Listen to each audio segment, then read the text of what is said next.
Fala pessoal, tudo bem? Estamos gravando o vídeo aí hoje, na quinta-feira. Ontem, para quem não acompanha a rede social aí, para quem não acompanha o noticiário, o Cuca, que tinha sido contratado quarta-feira passada, né, pediu demissão do Corinthians e falou que a família achou por melhor ele abandonar o trabalho no início, né? Uma semana de trabalho, nem teve trabalho na verdade, foi só mais, acho que conversa, né, com os atletas do Corinthians nesse período de uma semana, porque treino a gente sabe que é muito difícil, ainda mais a sequência que alguns clubes estão tendo, o Corinthians é um deles, né, jogo, tá tendo reforma aqui no prédio, essa barulheira aí não para nunca, né, e enfim, a gente vai tentar gravar aqui, quando eu estiver barulhando eu faço uma pausa e vamos seguir aí. A gente sabe que é difícil, às vezes o treinador chega no meio do trabalho, o time não foi ele que montou, você tem jogo na quarta, no sábado, no domingo, na outra quarta, enfim, é uma correria, jogos muito grandes. O Corinthians ontem tinha que reverter um resultado da Copa do Brasil, tem um clássico no sábado contra o Palmeiras, na casa do Palmeiras, viaja no domingo para jogar contra o Independente Del Valle na altitude, joga na quarta-feira com o Independente Del Valle. Então, assim, é uma sequência atrás da outra e jogos muito pesados para acontecer e em meio a toda essa bagunça. Que bagunça? Alguns perguntam. E a gente conversando com bastante gente, vendo alguns grupos do WhatsApp, inclusive, pessoas que nem sabiam do caso.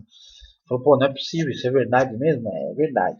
Nós até gravamos um vídeo aqui quando explodiu o caso Robinho e o Santos o recontratou e deu aquele BO todo, aí o Santos acabou engavetando. O treinador à época era o Cuca, né? E o Cuca, na entrevista coletiva dele naquela época, minimizou a condenação do Robinho e falou apenas que ele ganharia esportivamente. Mais uma vez barulho aí. Eita, mano, tá difícil. O Santos ganharia esportivamente com a contratação do Robinho. Minimizou a condenação do Robinho de 9 anos por estupro na Itália. E aí levantaram novamente o caso Cook. Inclusive eu falei no vídeo do caso Cook, que estava embaixo do tapete durante anos. Para quem não sabe, o década de 80 era muito comum os clubes viajarem para a Europa, né? Entre o campeonato estadual e o campeonato nacional era muito comum isso acontecer, fazia amistosos, fazia torneios, tudo, disputava alguns jogos lá fora e era muito normal. O Grêmio estava na Suíça fazendo alguma série de amistosos e uma menina, uma suíça, a Missandra, que à época tinha 13 anos, foi ao hotel do Grêmio para pedir autógrafo, pedir camisa, tudo. E ela entrou no quarto dos jogadores. Vai ser difícil, mas a gente vai gravar. Nos jogadores, o goleiro Eduardo, o zagueiro Henrique. O zagueiro Henrique, inclusive, foi zagueiro do Corinthians na década de 90. Muito lembrado pela torcida do Corinthians, inclusive. Ele estava nesse episódio. O outro rapaz, eu não lembro o nome agora. E o Cuca. Eram os quatro. O quarto era. Quem ficava no quarto era em dois, né? O quarto dividido sempre por dois. Eduardo e Henrique eram os jogadores que pertenciam, que estavam dormindo naquele dormitório. Cuca e o outro atleta, que dividiam outro dormitório, estavam junto com eles quando a menina estava lá. A menina acusou os 4 jogadores de estupro, né? Isso em 1987. À época, eles ficaram presos 45 dias na Suíça, os 4. Inclusive, o Itamaraty, através do José Sarney, que era o presidente à época, tentou fazer uma pressão, uma meia pressão, não é pressão, assim, tentou fazer um acordo, tentou liberar os atletas, não houve acordo nenhum.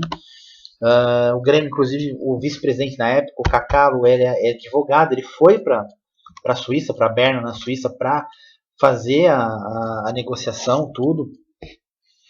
Conseguiu, os jogadores depois de 45 dias foram liberados e voltaram ao Brasil. E voltaram ao Brasil como popstars, como estrelas, né? Aplaudido pela torcida, pelos familiares, tudo. 4 jogadores que estavam sendo acusados por estupro de uma menor de idade de 13 anos. Vamos lembrar que nós estávamos na década de 80. A década de 80, ela é assim, pré-tudo, né? A gente, malemar, tinha um telefone. Quem tinha telefone era considerado rico. Você tinha uma televisão em casa normalmente. Quem tinha duas, nossa, era o cara da escola quando tinha duas televisões. Quando tinha, né? Às vezes a pessoa também não tinha nem televisão. Canais, você tinha só os canais abertos. Você tinha TV Cultura, SBT, Rede Globo, Gazeta, Manchete, Record e Bandeirantes. Aquela anteninha que ficava em cima do telhado, ou antena interna, aquela que você põe o bombril na ponta para pegar, né? Ainda quando você tinha o instalador lá, e aí, melhorou? Ah, melhorou 5, piorou 4. Aí ele mudava a antena, e agora? Ah, o 4 melhorou, mas piorou 13. E assim ia nos canais comuns. Canais esses que a maioria encerrava a programação entre meia-noite e 2 da manhã e voltava só às 5. Quando você ligava a televisão de madrugada, ficava um som estridente com aquelas faixas coloridas lá, porque não tinha programação à época de madrugada. Pouquíssimas televisões tinham, salvo o final de semana, sexta, sábado, Bandeirantes. A Cultura, a TV Cultura, na quarta-feira transmitia o VT completo das partidas de futebol que aconteciam. Não tinha transmissão ao vivo do futebol. O futebol começou a ser transmitido no final dos anos 80, aos sábados, pela Globo e pela Bandeirantes, e na quinta-feira à noite, pela Bandeirantes. Então, quinta-feira, 8h30 da noite, transmitia jogos, sábado também, normalmente quando o time da capital jogava fora. Então, por exemplo, o Campeonato Paulista vai jogar Palmeiras e Ferroviária em Araraquara. Esse era o jogo da televisão, né? Jogo aqui, capital, esquece. Isso aí, raras exceções aconteceram. Então a gente imagina que acesso à informação era por meio de jornal, por meio de rádio. Era muito usado o rádio, né? Quantas vezes eu escutei jogos pelo rádio, né? Põe o radinho, põe o fone de ouvido e ficava escutando várias vezes. Isso até meados dos anos 90.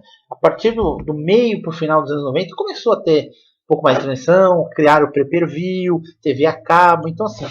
Mas naquela época era um pouco mais complexo. A Placar fez um dossiê completo do História e baseado num jornal suíço que propagou todo o caso, né, naquela época. Por quê? Porque o processo ele tem um sigilo de 110 anos. Então, por exemplo, hoje, eu quero ver o processo, esquece. Você não vê o processo. O máximo que você consegue é ter acesso a essa matéria nesse jornal suíço, que a Suíça fala que contou exatamente todo o processo que aconteceu. Bom, enfim, os jogadores cometeram esse ato em 87, com a menor de idade, voltaram para o Brasil, voltaram como heróis e seguiram a carreira. Todos eles seguiram suas carreiras. Inclusive, em 89, o Cuca foi o autor do gol do título do Grêmio da Copa do Brasil contra o Sport. O Cuca que faz o gol no Olímpico, 1-0, e o Grêmio se sagrou campeão, o primeiro campeão da Copa do Brasil. O autor foi o Cuca. Em 89, os 4 foram condenados. E aí tem as divergências, porque, pelo que saiu na época, eles foram condenados a 15 meses, mas por causa desse sigilo total, não se tinha acesso ao processo. O Cuca até disse várias vezes que não tinha, ele foi julgado a revelia, porque ele não tinha dinheiro, grana para manter um advogado lá fora, tal. O Grêmio já tem outra versão. O Grêmio, o vice-presidente do Grêmio na época, o Cacalo, ele é advogado, ele acompanhou o caso de 87 até o julgamento de 89. E segundo o Cacalo, os 4 pegaram 15 meses de prisão na Suíça. Bom,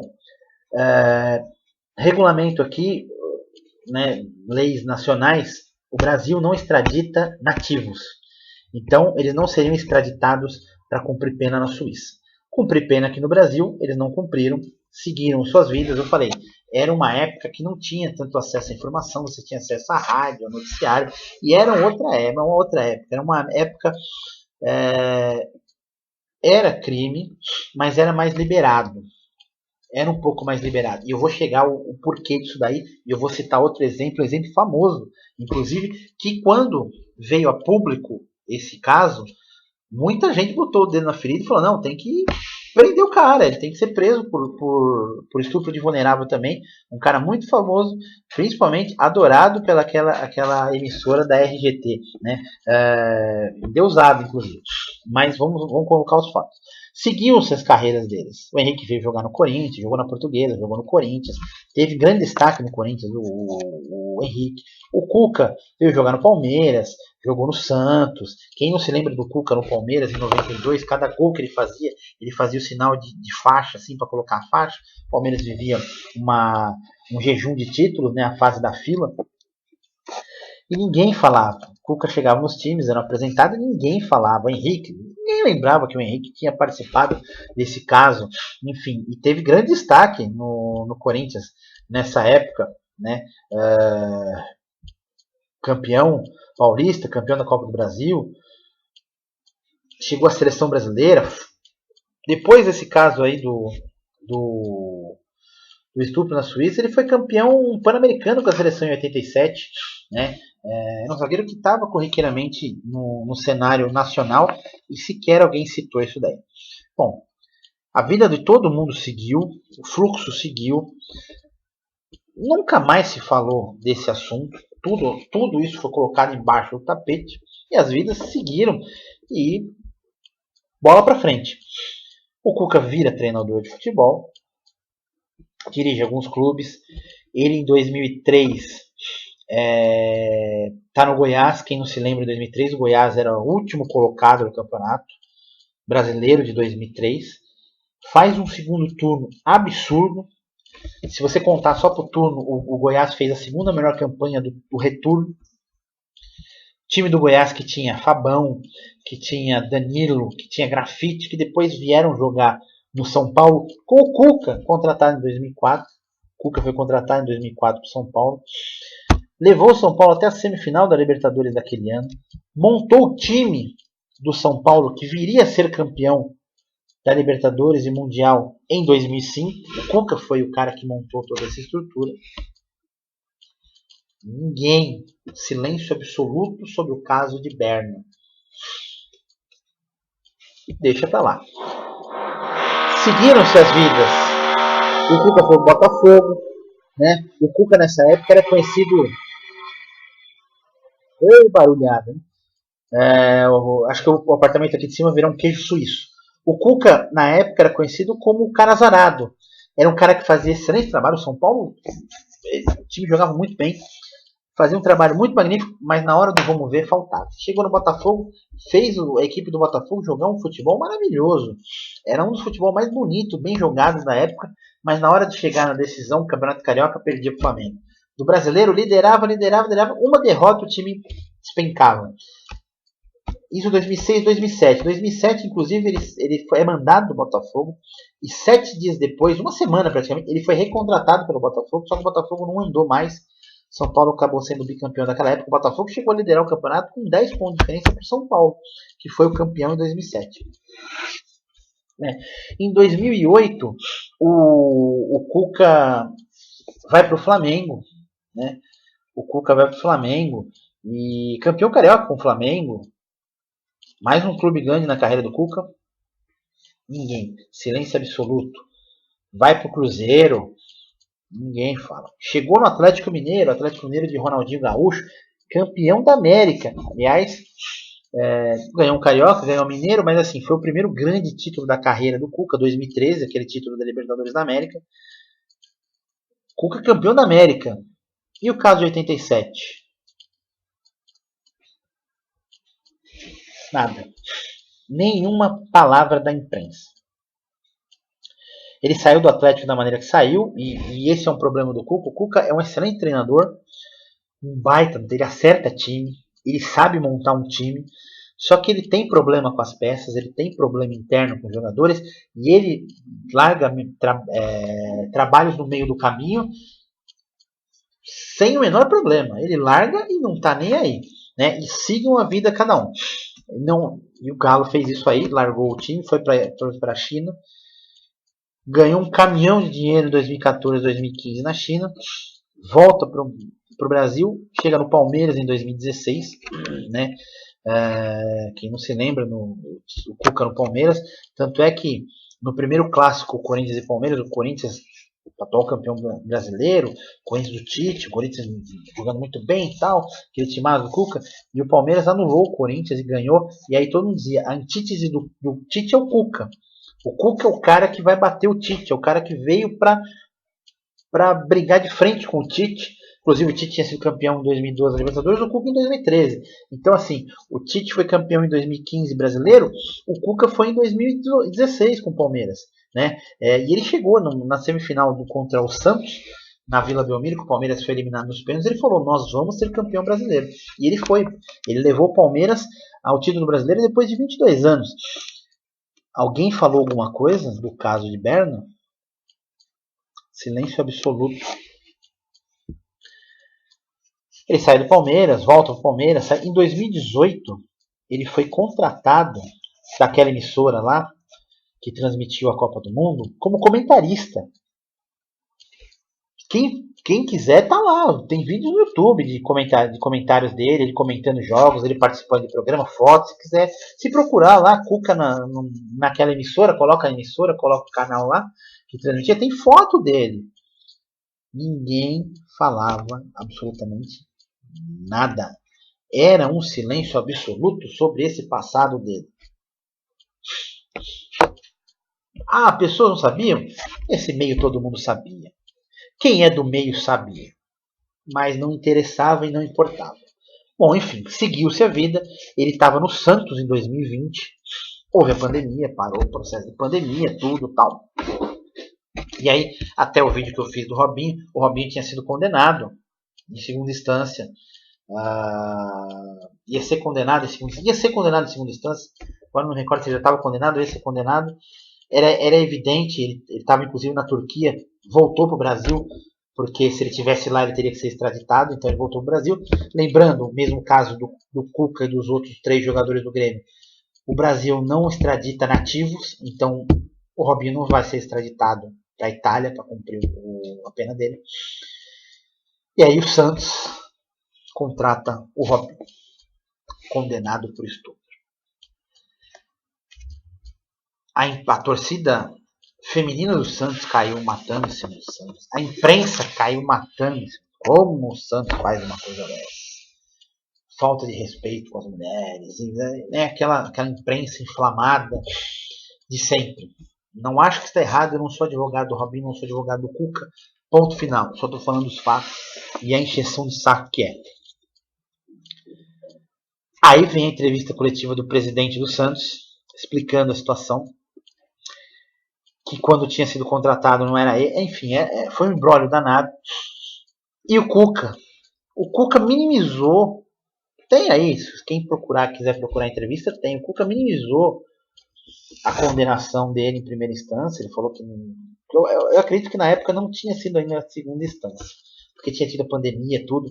Enfim, a Itália teve bastante casos de Covid, muita morte por Covid, então lá ficou fechado bastante tempo as coisas. Mas ele seria condenado em segunda instância, isso já era sabido por todos. O Cuca minimizou e ainda deu a declaração que com o Robinho ele ganharia tecnicamente, e era isso que importava para ele, o ganho técnico no time do Santos. Aí nós estamos falando de 2020 para 2021. O Santos decidiu a final da Libertadores com o Palmeiras em 2021, né? Dia 30 de janeiro foi a final. Então ali foi esse período, final de 2020, início de 2021, que aconteceu essa contratação e esse caso e a entrevista do Cuca. E aí começou a imprensa chover com o caso de 87. Condenação do Cuca em 89, o caso e blá blá blá blá. Ninguém cita o Henrique, que foi zagueiro, porque ele está fora do futebol, ele tem a profissão dele. O Eduardo, que era goleiro na época, ele trabalha na categoria de base do Grêmio, tá? E aí? Vão apedrejar ele também lá? Ah, mas ele não cumpriu a pena. Cara, aí é uma coisa que eu já falei, eu não sou advogado, eu não estou defendendo, eu não estou acusando, mas eu não ataco 4 pedras em todos eles. Tá? Nós estamos falando de um caso que aconteceu há quase 40 anos. Por mais que você repudie, e eu também repudio esse tipo de crime, acho que estupro deveria um crime hediondo e assim, é um negócio pesado contra uma menor de idade, tudo. Tem uma série de fatores, e aí eu falei no começo do vídeo lá que eu ia falar, na mesma época, anos 80, por isso que eu falei que os anos 80 era um negócio, a pegada era diferente. Nós tínhamos o queridinho daquela emissora, Caetano Veloso, já famoso, tinha sido exilado na década de 70, voltou para o Brasil, era final, já tinha acabado o regime militar. Ele conheceu uma menina, atriz, Paula Lavigne. Quem não conhece, procura lá, vai ver foto deles junto, Paula Lavigne. Os dois se conheceram numa festa, começaram a sair juntinho. E 2001, não vou agora saber o ano exato, numa entrevista para a revista Playboy, a Paula Lavigne contou que perdeu a virgindade para o Caetano Veloso quando ele tinha 40 anos e ela 13. Você vê uma ligação ou não? 87.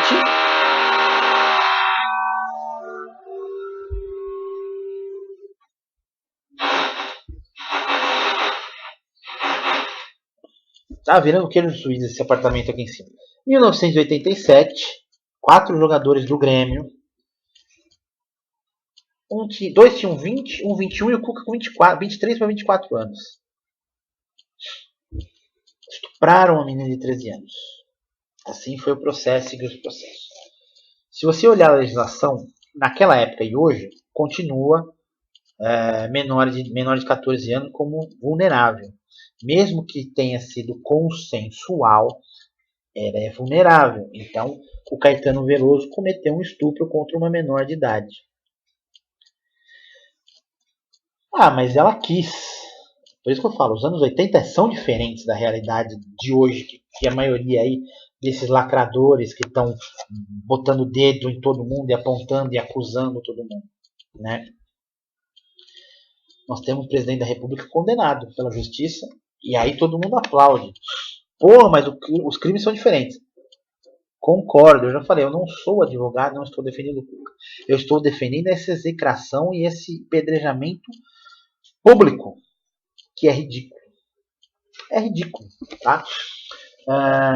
Então, quer dizer, o Caetano Veloso, ok, Caetano, pode fazer o que quiser com a menina de 13 anos. Depois eles casaram, tiveram filhos, enfim. Mas quando ela deu essa declaração, houve um burburinho para não, o cara é um pedófilo. E aquela emissora lá, silêncio absoluto. Morreu o assunto, ninguém mais falou do caso Caetano Veloso e Paula Lavigne. Então, ou seja, quando eu falo anos 80 são diferentes, anos 80 são diferentes. O caso tem um sigilo de 110 anos. O que se sabe desse caso saiu num jornal suíço, lá de Berna. Segundo a justiça suíça, esse jornal falou o que aconteceu no processo. Então, assim, você não pode ver o processo, mas você consegue acessar esse jornal aí e pegar as notícias e ver. Então, você tira a sua conclusão. O caso aconteceu em 87. Nós estamos em 2023. Vamos fazer quase 40 anos que aconteceu esse caso. Já prescreveu. O cara tinha 20 e poucos anos. Hoje ele tem quase 70. A cabeça mudou. Você construiu família. Você fez um monte de coisa diferente. segue a vida, cara. Segue a vida, né? A gente sabe de casos ali dentro de conselheiros homens agredindo verbalmente algumas conselheiras mulheres ali dentro. E aí não tem respeito às minas, né? O respeito às minas é só no caso Cuca. No caso desse conselheiro aí, que tem ligação com pessoas barra pesada, aí é silêncio absoluto, segue o jogo, não aconteceu nada. O futebol é machista? Ele é machista, tá? Ele é um mundo machista. Talvez seja o último bastião, né? O último requício do desse machismo, né? Dessa criação machista e tal. É o lado que, pô, aquela criação que você fala, puta, é o que eu tenho, é o meu pãozinho, sabe? Tipo, é o meu porto seguro, é o futebol.